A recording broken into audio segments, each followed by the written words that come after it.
عمر صدام زخمیه اما میخونم به هواتون. یه عمر دعامه که باشه رضای من رضاتون. یه حسی که مثل غزلهای غروبه، یه غم که میدونی از اون غمای خوبه. یه گنبد که میشه نگاش کرد و غزل ساخت، یه آهنگ شبیه من از روز ازل ساخت.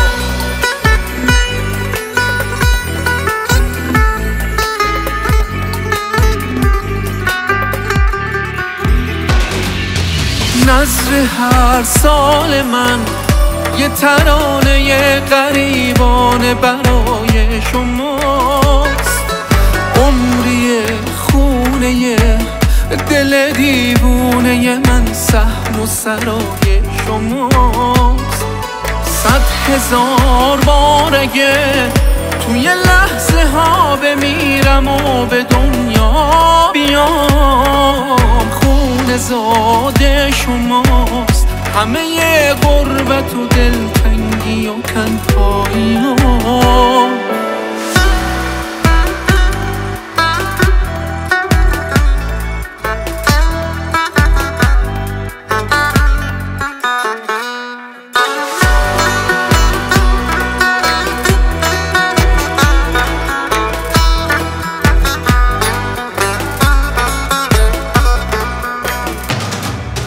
نظر هر سال من یه ترانه غریبانه برای شماست.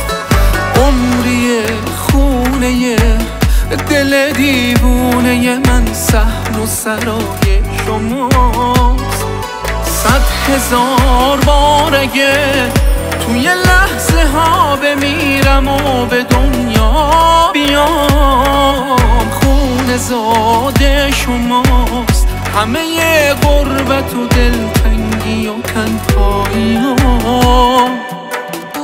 دل من دلیل تموم گفته هامه، گواه دل من غم توی صدا.